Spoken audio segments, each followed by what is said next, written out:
Good evening. Thank you for joining this Starry Night storytelling. I'm Pat Sanvik, and tonight I want to share with you one of my favorite modern Christmas tales, Angels and Other Strangers. This is a story by Katherine Paterson, the Newbery Award-winning author of Bridge to Terabithia and many other fine fictional works for youth as well as adults. The story began and actually follows a series of different stories because of a request her husband, who was pastor of a Presbyterian church, made of her. He said, "I'd rather tell a story for the Christmas Eve service tonight than to give a sermon. Could you find me a story?" So over the period actually of a year, she looked and then finally decided to write a story.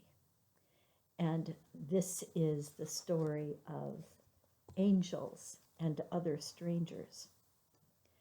I should preface the remark to remind you that it was written in the late 60s, long before there were cell phones, where we could contact anybody at any time, anywhere, and long before there was GPS to find someone wherever they were at. It's a story of learning to see when God breaks into our world, if we only have eyes to recognize it and not be prejudiced by our experiences from before. So bundle up. It's a cold night where we're going. Maybe get something hot to drink and step into the story with me of Angels and Other Strangers. Minutes after the letter arrived from Arlene, Jacob set out walking for Washington. He wondered how long it would take him to get there. Before the truck died, he could have made it in an hour, but he'd never tried to walk it. At 60, he knew he didn't have the endurance that he once had, but he was still a strong man. Perhaps he could get there by morning if he kept a steady pace, or if he could at least reach a place where there was a bus. He could ride as far as the few bills in his pocket could take him.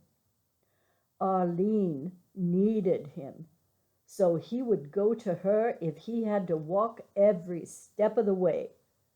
Arlene, his baby granddaughter, whom it seemed as if he had only just stopped bouncing on his knee, was going to have a baby herself. She was alone and scared in the city and wanted her granddaddy. So he had put on his dead wife's overcoat and then his own and started out.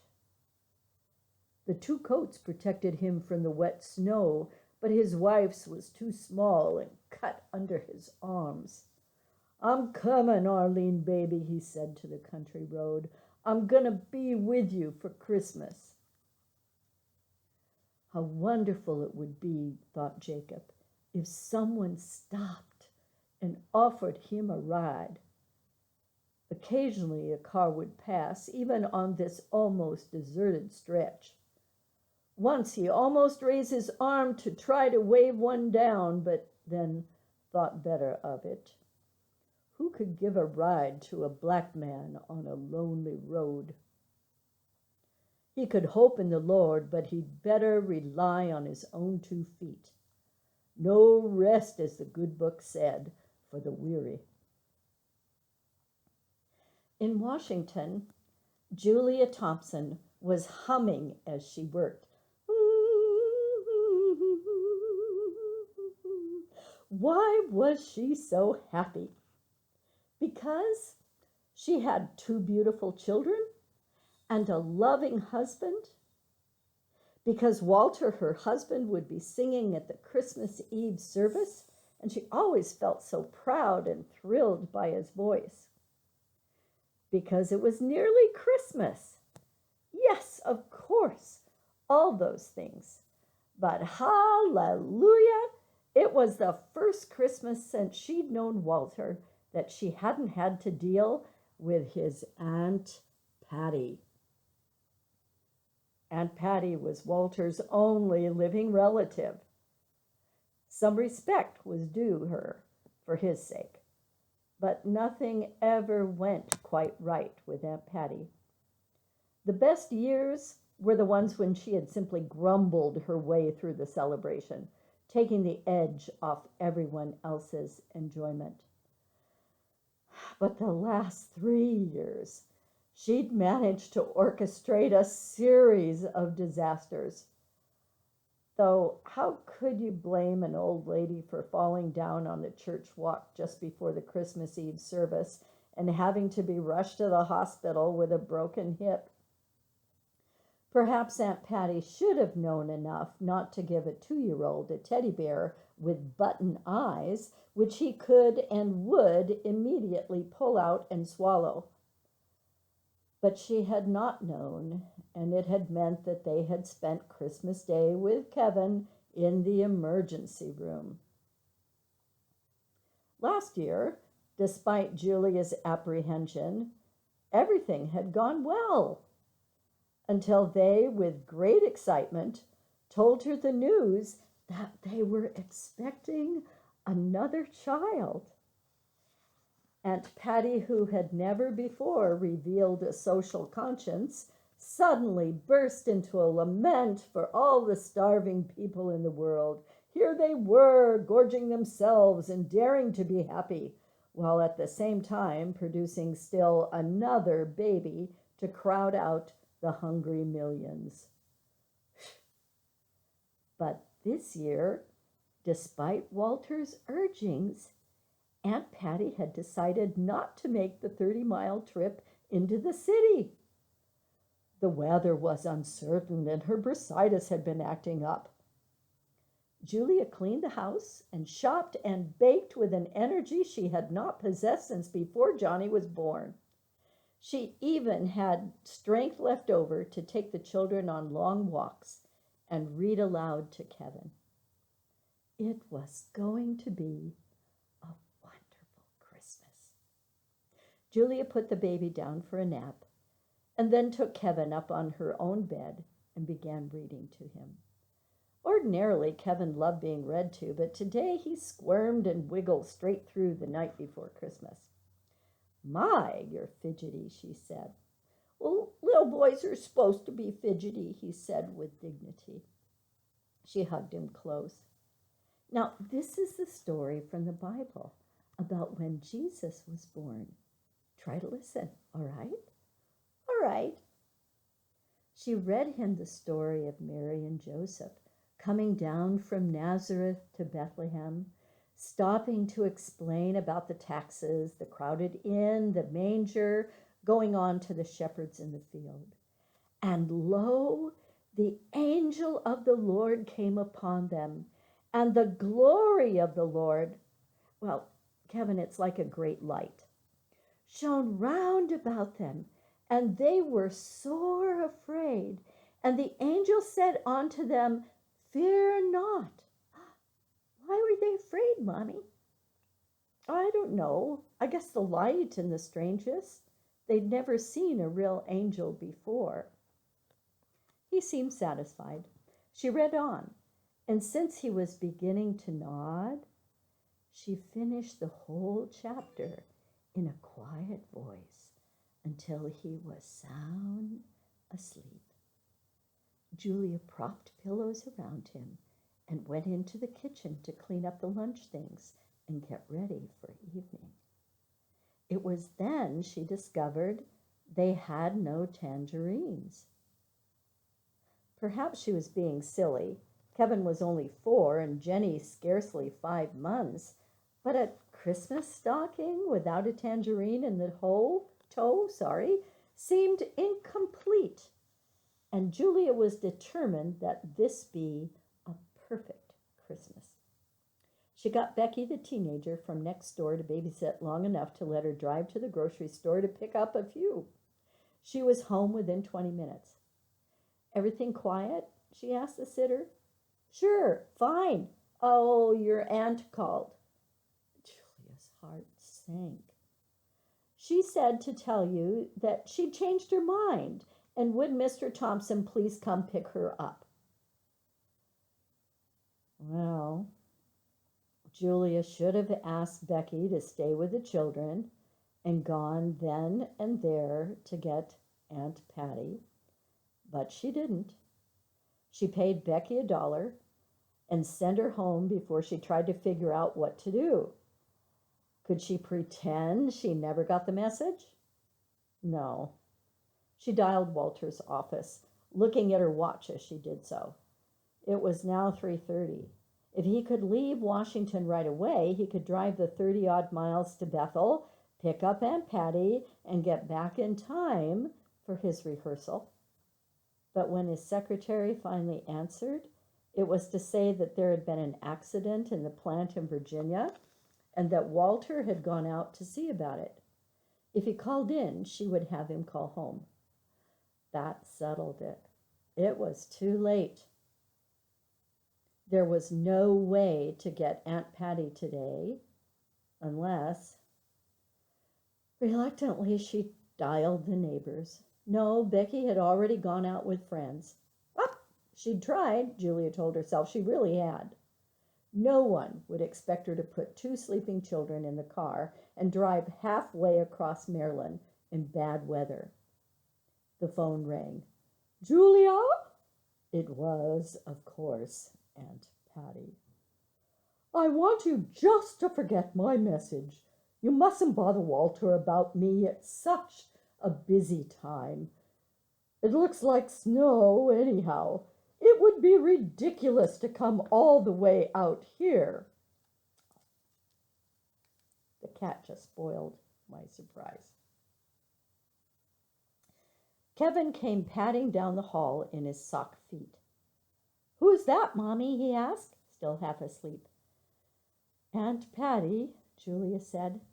Aunt Patty? His face lit up. She's coming for Christmas?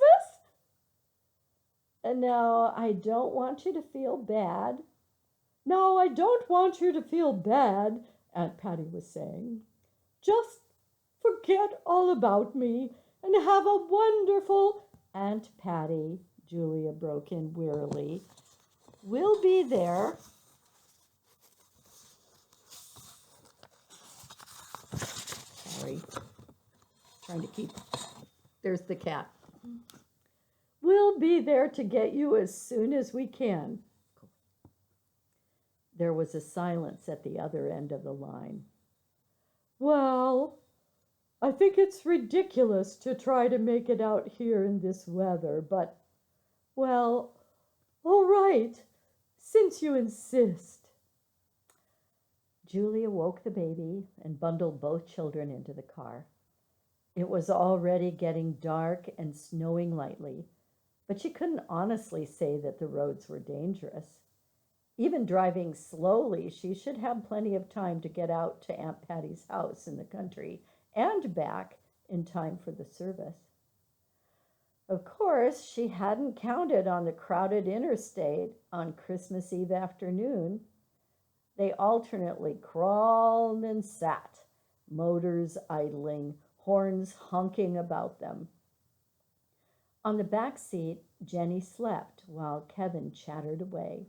He was so excited about getting his Aunt Patty that he sang songs about it, substituting Aunt Patty for Santa Claus. I ought to deserve some credit, Julia thought, that despite everything, I've never turned Kevin against her. It was nearly 5 before they were off the main highway and moving at a decent rate of speed. If the visibility had been really poor or the road icy, Julia would have turned around for home, even then. But there was no way she could escape this journey now without disappointing her little boy and making herself feel like Scrooge incarnate. They were dangerously low on gas, but there was a station just this side of Aunt Patty's place where she could fill up, so she pushed on. When they got there, though, the station was closed for the holiday, so she drove on to Aunt Patty's house. "Just wait with Jenny, Kevin. I'll run in and get Aunt Patty, and we'll be right back." She dashed from the driveway to the back door and banged. It was bitter cold, though the snow was slackening. She tried the door. It fell open. "Aunt Patty?" she called in the hallway. One of Aunt Patty's cats came bouncing down the steps, meowing menacingly. "Aunt Patty!" She was seized with a sudden panic that the old woman might be lying somewhere in the house, ill or worse. Then her eye fell on a note on the kitchen table. "Walter," it said, "I've just run up to Gertrude's for a minute. You can pick me up there or wait here for me. I won't be long. Love." Walter, were he here, might know who Gertrude was, but Julia had no notion. She wouldn't even know how to look her up in the phone book. She went back to the car. "Where's Aunt Patty?" asked Kevin. Where indeed was Aunt Patty? "Oh, she went to see a friend and is coming back soon. We'll go put some gas in the car. By the time we get back, she'll probably be here." "Why'd she go away? Didn't she know we were coming?" Julia started the engine, vroom, and began backing down the drive. She was not going to ruin Christmas by losing her temper. "Why, Mommy?" "I don't know, Kevin. She didn't tell me." "Did you see her?" "No, she left a note, addressed to Walter, naturally." "What did the note say?" "She just said she was going out for a few minutes and would be right back." "Why?" "Kevin!" "Why'd you yell at me, Mommy?" "Please, Kevin, I've got to watch the road." Where in the world was the nearest gas station? One that would still be open at 5:30 on Christmas Eve? There was a housing development with a shopping center somewhere about. She had driven there once with Walter, if she could remember the road to take to cut over to it. Aunt Patty's road was a narrow 2-lane country road with very few houses. The windshield wipers pushed the snow aside, and she sat hunched forward, peering out into the path of the headlights, not daring to glance at the gas gauge. In the darkness, nothing looked familiar. She rarely came out here, and when she did, Walter always drove. She should have stayed and waited for Aunt Patty, but it was too late now to try to turn around and get back. "Mommy, why are you stopping the car?" Julia put her head down on the steering wheel. She was not going to panic. She had 2 children to look after. She had to think clearly. The baby woke up and began to scream. "Wah! Wah!" "The baby woke up, Mommy." "I know, sweetheart. Why'd you stop the car?"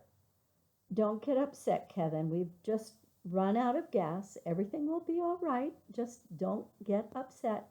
"I'm not upset, Mommy. The baby's upset. I'm fidgety." "Well, you can just get out of your seat for a while." She reached back and undid his seatbelt. He clambered happily into the front seat. "Oh, to the fish," he cursed 4-year-old style. "It stopped snowing." Julia took Jenny out of the car seat. One thing at a time. First, the baby must be fed. As she nursed the baby, she began to sing to entertain Kevin, who was jealous that his sister could have her supper while he could not. They were singing about glory streaming from heaven afar when Kevin spotted the light ahead.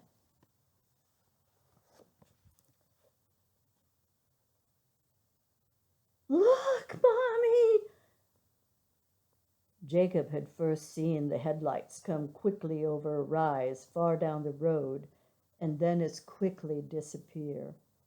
He kept walking, swinging his huge flashlight as he went, expecting them to reappear at any moment. Not that it mattered, the car was heading the wrong way for him anyhow, even if by some miracle it was someone who would consider giving him a ride. At least it had stopped snowing.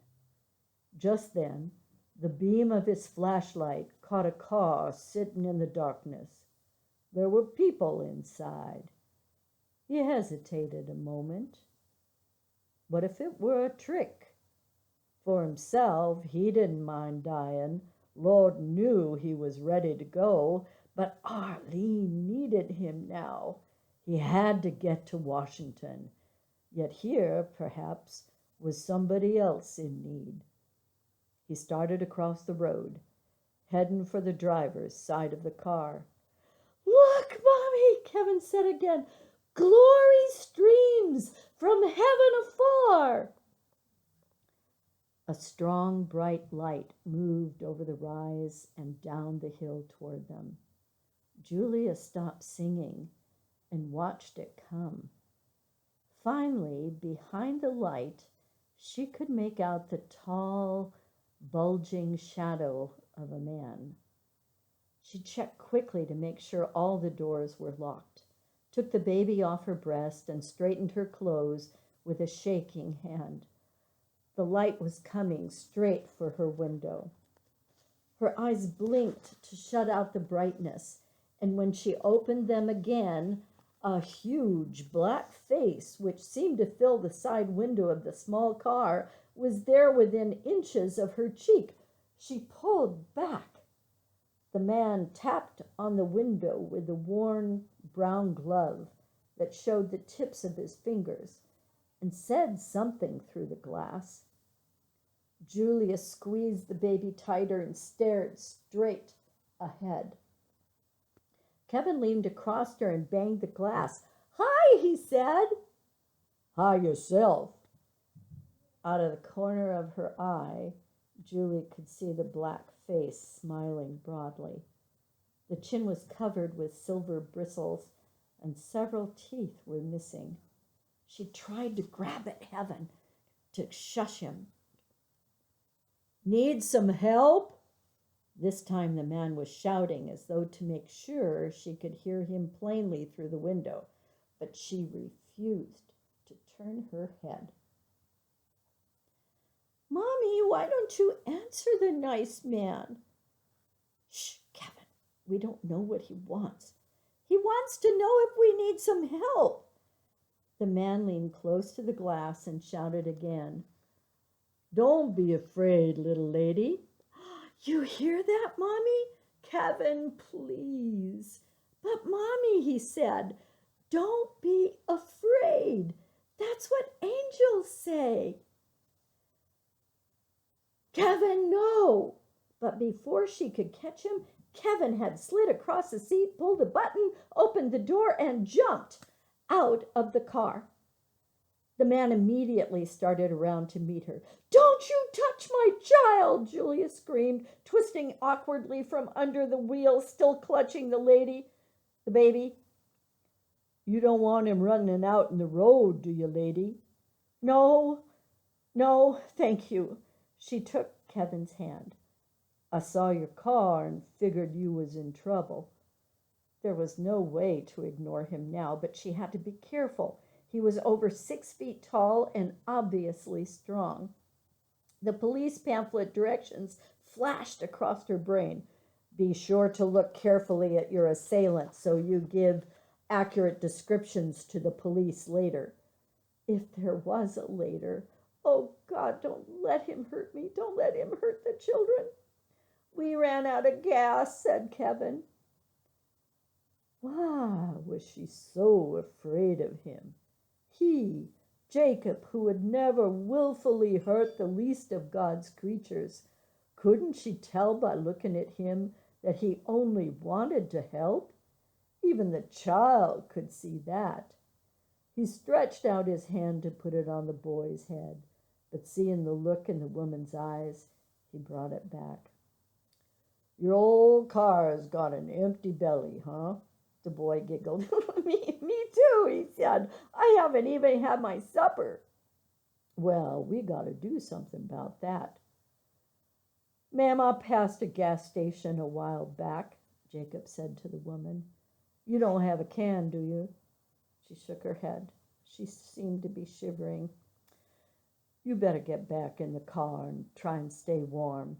He turned and started back up the hill, sighing as he retraced the descent of a few moments before. It seemed to have grown steeper. But at least, praise the Lord, the snow had stopped and the sky was clearing. "Wait," she called after him. "You'll need some money." "Oh, I got some," Jacob said. He didn't want to waste time and energy going back down that hill. Suppose he never came back. Would they grow cold and sleepy and freeze out here in the middle of nowhere on Christmas Eve? Well, Aunt Patty, you will have certainly beaten your own record this year. Even Christmas morning in the emergency room will pale in comparison.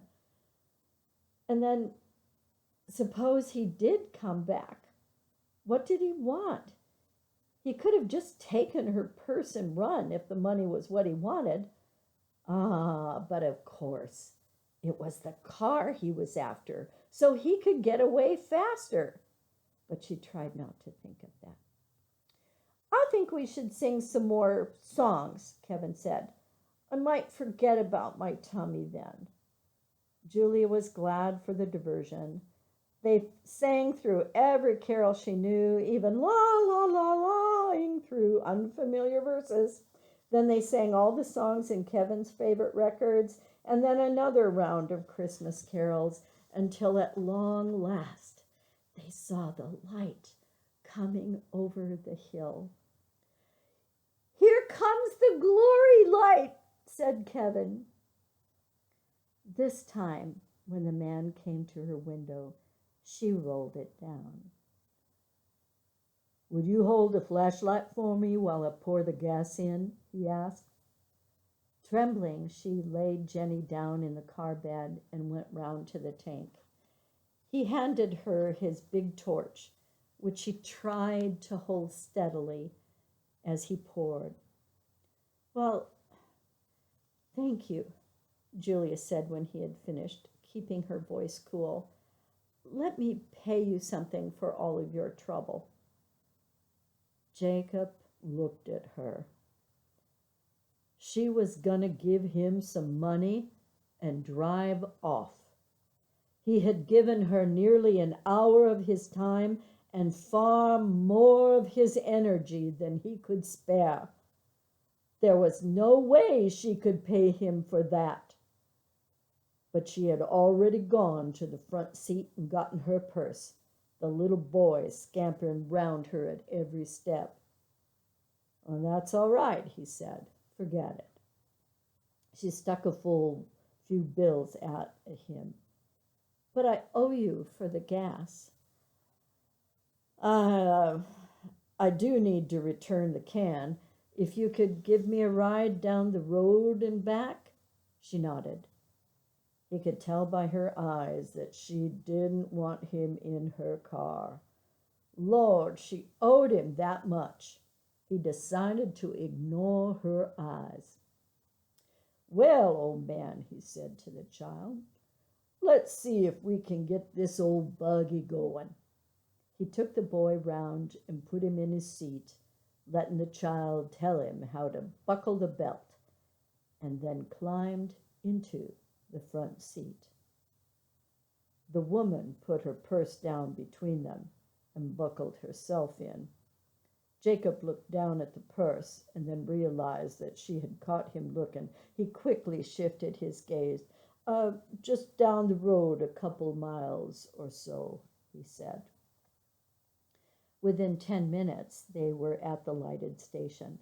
She gave the can back to the attendant and asked him to fill the tank. She saw his eyes question the presence of the man on the front seat beside her. Should she try to signal for help? It seemed too foolish. The man had done nothing except try to help her. Well, so far. She at least owed him a ride home in this freezing rain.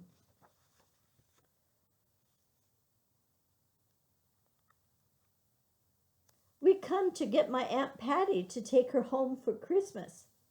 Oh, Kevin. Is that a fact? Where's your home, old man? Don't answer him, Kevin.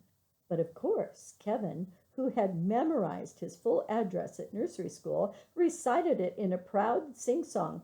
1306 Essex Street Northwest, Washington, D.C., 20016. My, you're a smart young boy. I know, said Kevin.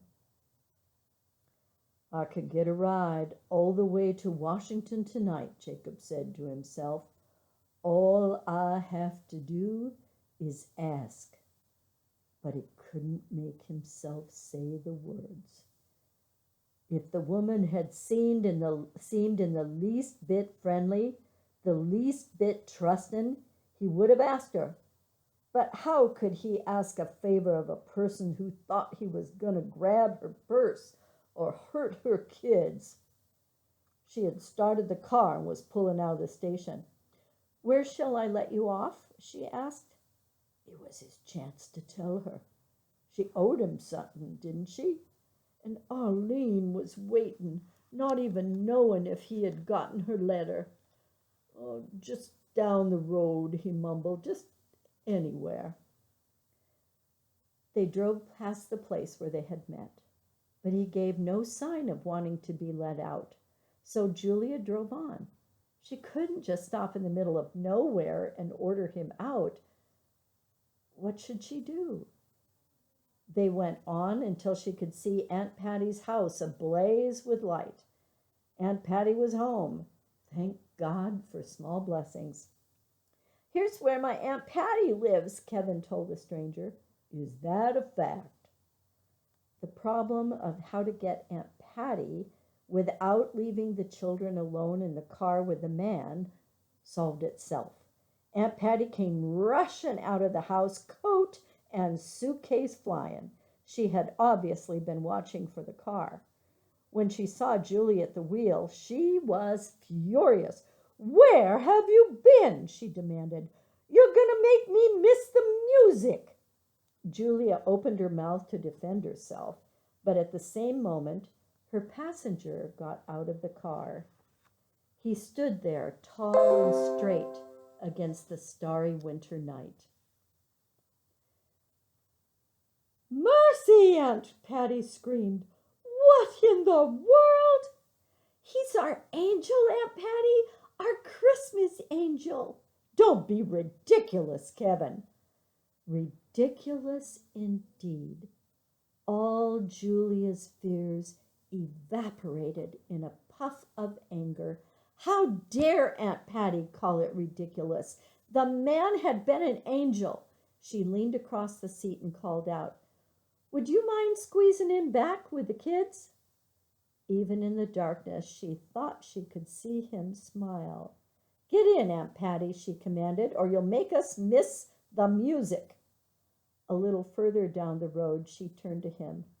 How far can I take you? I need to go all the way to Washington, he said. Oh, goody, cried Kevin. Then you can go to church with us. We never had a real angel in our church before. He patted the boy's knee. Can't make it this time, old man, he said. I gotta go see this lonesome little girl. Cheer her up for Christmas. Angels are really busy, aren't they? Jacob laughed. A great rich laugh which filled the car. Yeah, he said, we keep busy, but it's mighty pleasant work. Aunt Patty may have said something that sounded like ridiculous, but Julia joyfully chose to ignore it. This was going to be a perfect Christmas. Thank you for joining me in this reading of Angels and Other Strangers. I hope you've enjoyed it. I certainly have myself. I hope we see angels when they come to help us.